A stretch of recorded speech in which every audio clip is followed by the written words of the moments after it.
Mayor Jenderal Rio Ferdianto, Gubernur asal Lampung, Bahlil nih. Dana desa. Memang anjing pemerintah Indonesia. Setiap Prabowo lagi ngomong di depan publik. Assalamualaikum warahmatullahi wabarakatuh. Saudaraku yang dirahmati Allah, ketemu lagi dengan kami dari channel Demeng Lencer. Pada video kali ini akan kita informasikan sejumlah berita terbaru dari sejumlah kejadian di wilayah negeri kita. Di wilayah NKRI tentunya terkait dengan perilaku oknum-oknum pejabat. Kemudian bagaimana masih gencar pemberitaan terkait dengan bencana, saudaraku. Ya, langsung saja kita simak beritanya berikut ini. PT Tusam Hutani Lestari yang menguasai 97.000 lahan hutan di Pulau Sumatera ternyata itu milik Pak Prabowo Subianto. Jadi ini adalah salah satu PT yang harus bertanggung jawab akibat penggundulan hutan di Sumatera yang menyebabkan terjadinya bencana banjir. Dan ternyata miliknya itu Pak Prabowo. Saya tidak mau menanggapi hal ini terlalu jauh. Kalau menurut kalian gimana tentang hal ini? Coba kalian tulis di komen dan juga jangan lupa di follow akun ini ya. Mayor Jenderal Rio Ferdianto mengklaim tidak menemukan penggundulan hutan di Sumatera. Waduh, mohon maaf banget ya Pak Jenderal Rio. Saya aja Pak ngelihat seliweran video-video tentang penggundulan hutan itu banyak banget. Kok bisa-bisanya Bapak yang langsung ada di TKP gak bisa melihat penggundulan hutan di Sumatera? Coba deh Bapak ke dokter periksain mata Bapak gitu. Siapa tahu mungkin mata Bapak kabur atau bermasalah gitu. Ngelihat hutan gundul aja yang jelas kayak gitu aja gak bisa, gimana kita ngeliat musuh nanti Pak? Hancur negara ini Pak. Gimana menurut kalian tentang hal ini? Coba kalian tulis di komen dan juga jangan lupa di follow akun ini. Bahlil nih, coba kalian lihat nih statement dari Bahlil. Negara maju pernah babat hutan dan juga keruk tambang. Kok di sini banyak protes? Masalahnya nih ya, yang babat hutan sama keruk tambang itu hanya untuk kepentingan kalian sendiri. Masyarakat tidak pernah merasakan dampaknya sama sekali. Yang ada justru kena bencana akibat ulah kalian sendiri. Dan juga ya Pak Bahlil ya, mohon maaf nih ya, kalau misalkan Bapak bahas-bahas negara maju, harusnya negara kita ini sudah juga lebih maju. Karena kita tidak pernah kekurangan SDA kita gitu yang sangat melimpah. Gimana tanggapan kalian tentang statement dari si Bahlil ini? Coba kalian tulis di komen dan juga jangan lupa di follow akun ini. Gubernur asal Lampung sebut kerusakan hutan itu diakibatkan masyarakat, bukan pemerintah. Karena rata-rata hutan rusak, hutan gundul, segala macam itu diakibatkan oleh pemerintah yang terlalu bebas memberikan PT-PT untuk melakukan proyek-proyek yang mereka buat gitu. Kalau misalkan pemerintah tegas, tidak ada yang namanya hutan gundul, tidak ada yang namanya proyek-proyek tambang segala macam. Tapi masalahnya pemerintah kita ini gak tegas sama sekali. Kalau menurut kalian gimana tentang hal ini? Terutama kalian nih, warga Lampung, kepada gubernur kalian ya, yang benar-benar lawak ini. Coba kalian tulis di komen dan juga jangan lupa di follow akun ini ya. Komunitas tukang cukur di Bekasi galang donasi korban bencana Sumatera lewat cukur sukarela di pinggir jalan. Luar biasa, respect banget. Terima kasih buat para tukang cukur yang sudah memberikan donasinya untuk korban bencana banjir ya. Tapi hati-hati Pak, nanti ada Menteri Sosial nih yang bilang perlu diaudit, perlu dilaporkan dulu tuh galangan donasinya. Bercanda Pak ya. Buat kalian semua yang sudah melakukan donasi untuk korban-korban bencana, semoga dilancarkan terus rezekinya, semoga selalu diberikan kesehatan selalu buat kita semua ya. Mudah-mudahan juga semoga bencana ini menjadi pelajaran juga orang-orang atau warga-warga yang terkena bencana ini, semoga cepat pulih segera. Amin ya robbal alamin juga. Jangan lupa di follow guys ya. Saudara-saudaraku yang dirahmati Allah, seperti biasanya sebelum kita lanjutkan informasinya, saya minta bantuan Anda agar semuanya bersedia membantu mendukung channel Demeng Lencer ini dengan cara menekan subscribe, like, dan tanda lonceng untuk eksistensi dan kebertahanan dari channel Demeng Lencer ini. Terima kasih atas semua dukungannya. Semoga semuanya dimudahkan semua urusannya yang baik, ditambah dan diluaskan rezekinya oleh Allah Subhanahu wa Ta'ala. Semoga diberikan kesehatan lahir dan batin, dan tentu saja semoga semuanya diberikan keselamatan baik di dunia dan di akhirat. Amin amin ya robbal alamin. Kita lanjutkan informasinya berikut ini. Dana desa yang dana desa emang impres yang itu nggak berlaku, PMK itu nggak berlaku, dicabut kalau nggak salah ya, direvisi ya. Tapi yang jelas dana desanya dari 60 sekitar 40 untuk nyicil koperasi merah putih 6 tahun ke depan. Jadi selama 40 sampai 6 tahun untuk membayar utang yang 240 triliun yang dipakai untuk membangun 80.000 koperasi merah putih. Jadi seperti itu. Tapi implementasinya nanti di Menteri Koperasi ya? Koperasi Pak. Menteri Keuangan Pak Maman ya? Menteri Dalam Negeri sama kalau yang dana kelurahan itu Nggak, bukan itu. Yang implementasi menteri itu sama Danantara nanti. Ya. Ya. Himbara. Jadi Danantara kan Himbara bawahnya. Jadi agenasinya pinjam ke Himbara, nanti setiap tahun kita cicil 40 triliun selama 6 tahun ke depan dari dana desa. Itu masih ada sisanya sedikit dana desa. Kita yang kedua apa? Nanti kita pelajarin yang itu. Iya, Pak. seperti yang di investor Itu saya nggak ngerti itu apa sih? katanya untuk kepastian soal gimana pengelolaan APBN ke depan. Kepercayaan dari investor siapa yang bikin indeksnya? Saya Itu data dari mana? ada beberapa pengalaman soal untuk update. Anda yang berbeda-beda jangan ngarang indeks tuh, nggak ada indeksnya kan.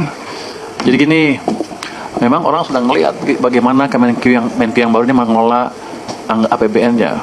Mereka kasih bertaruh lewat 3% apa enggak, ekspansinya besar apa enggak. Saya pastikan di sini bahwa kita nggak akan melanggar batas 3% defisit to GDP. Kita akan jaga semaksimal mungkin itu sehingga debt-nya nggak naik kencang-kencang amat. Mungkin mereka ngelihat gini, saya taruh uang 200 triliun, wah ekspansi tuh. Terus yang lainnya juga masih ada MBG ini masih ada. Yang sebagian orang salah ngerti adalah 200 triliun yang saya taruh itu, saya nggak belanja.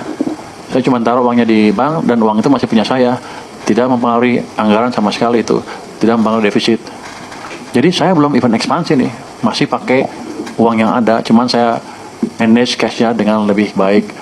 Dengan sedemikian rupa sehingga cash yang ada tanpa memperbesar defisit bisa mendorong pertumbuhan ekonomi. Kalau kita lihat kan ekonomi sudah mulai membaik kan sekarang. Retail sales naik kencang, PMI naik kencang, IHSG naik, hari ini turun kali dikit ya, turun dikit. Itu nggak apa-apa, mereka ragu. Tapi IHSG itu naik begini. Karena kalau turun terus, naik terus, broker rugi, turun terus rugi, flat juga rugi. Yang bagus begini. Kalau nggak begini, mereka akan buat begini naik dengan nyebut apa, mengeluarkan berita yang beda-beda. Tapi yang jelas gini akan naik terus ke atas. Karena fondasi ekonominya membaik terus ke depan. Jadi ekonomi akan terus membaik. Triwulan keempat akan 5,5 lebih, 5,6, 5,7 saya bilang tadi. Tahun depan mungkin kita akan arahkan pertumbuhan ekonomi ke arah 6%. Jadi fondasi seperti itu harusnya memberi keyakinan ke investor bahwa jangan wait and see lagi. Kalau wait and see ketinggalan loh. Ke depan tahun berikutnya juga akan kita dorong lebih cepat lagi, akan lebih cepat tanpa mengganggu fiscal sustainability. Jadi kehati-hatian fiskalnya kita jaga terus. Caranya gimana? Saya tadi jaga market domestik sehingga produsen domestik bisa berproduksi dengan baik. Kita tutup barang-barang selundupan, jangan masuk dari segala sisi ya. Dari pakaian bekas, pakaian baru, yang selundup ya. Barang-barang baja, nanti kita masuk ke baja tuh. Apalagi sepatu.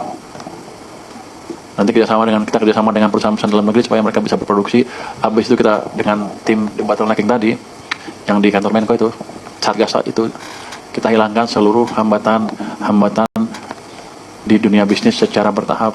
Jadi ke depan ekonomi akan lebih bagus. Kalau Anda pemain saham, jangan lupa invest sekarang, nanti ketinggalan. Sekali lagi. Siang, terima kasih Pak kesempatannya. Grace dari Bloomberg News, Pak. Pertanyaan pertama, boleh Pak konfirmasi apakah benar Kemenq berencana untuk menerbitkan panda bonds mulai tahun depan, yaitu bond dalam denominasi Chinese Yuan onshore ya Pak Renminbi. Pertimbangannya apa ya Pak? Apakah memang diversifikasi atau memang ada kebutuhan pembiayaan dalam mata uang Renminbi di dalam negeri yang juga semakin besar sehingga perlu di-expand global bond ke mata uang Chinese tersebut? Apakah juga dalam rangka de-dolarisasi mungkin Pak?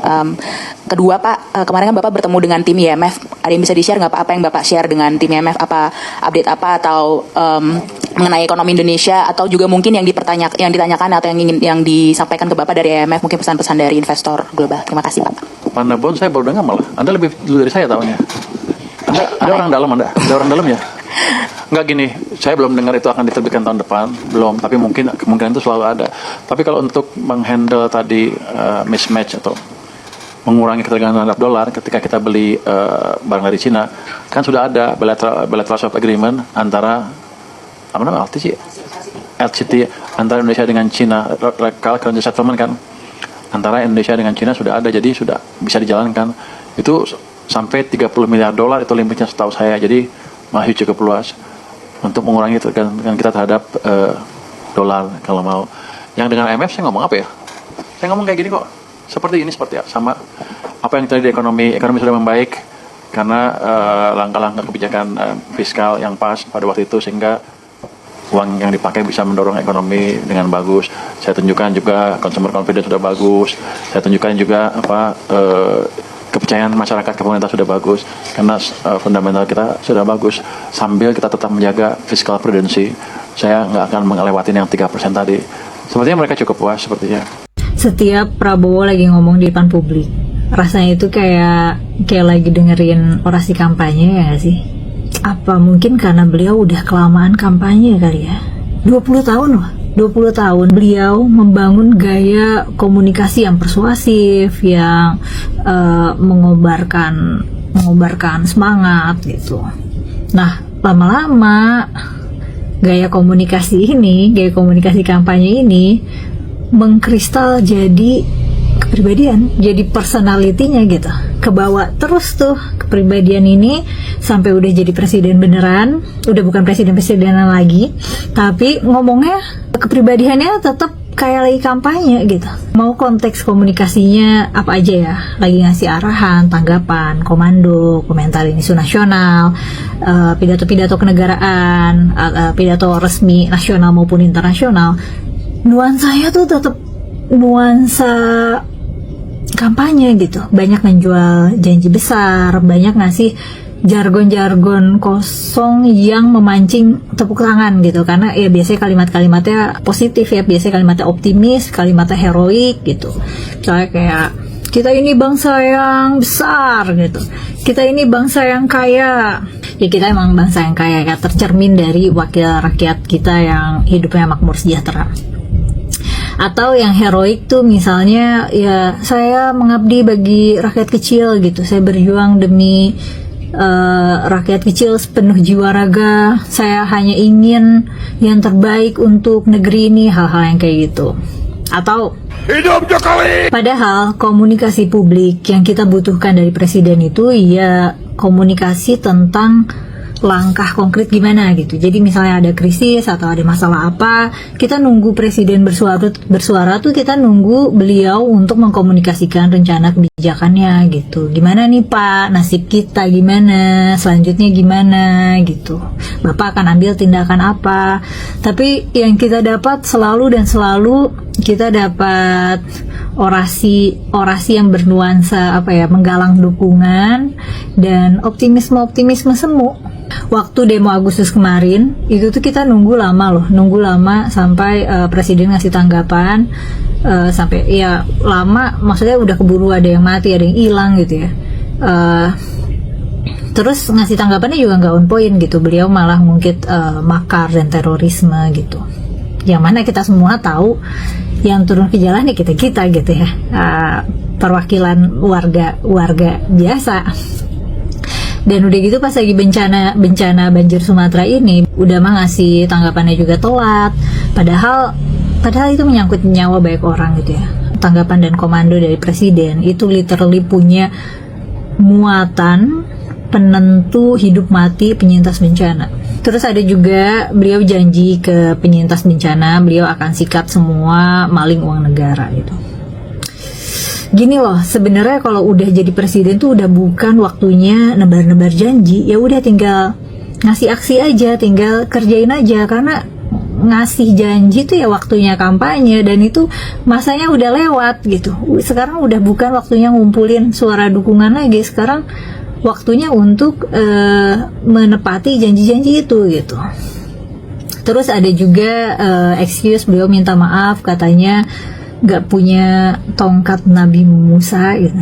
Ya padahal kan nggak ada, nggak ada juga gitu yang minta beliau belah lautan, nggak ada yang minta beliau jadi nabi. Kita semua butuh beliau untuk jadi presiden, sebagaimana kenapa 58% dari kita milih beliau itu untuk jadi presiden. Kayaknya kelamaan kampanye tuh bikin presiden kita lupa cara komunikasi yang wajar, lupa gimana cara komunikasi yang efektif dan tepat sasaran, tepat tepat tujuan. Beliau udah nggak tahu caranya komunikasi publik selain dengan gaya kampanye. Tapi itu perasaan aku aja atau kalian juga ngerasa kayak gitu? Tulis kolom komentar ya. Memang anjing pemerintah Indonesia. Bantuan dari luar negara mau dikirim ke Aceh, malahan dipersulit, disuruh bayar biaya cukai. Memang setan kalian. Bantuan aja dijadikan bisnis. Memang pukimak memang.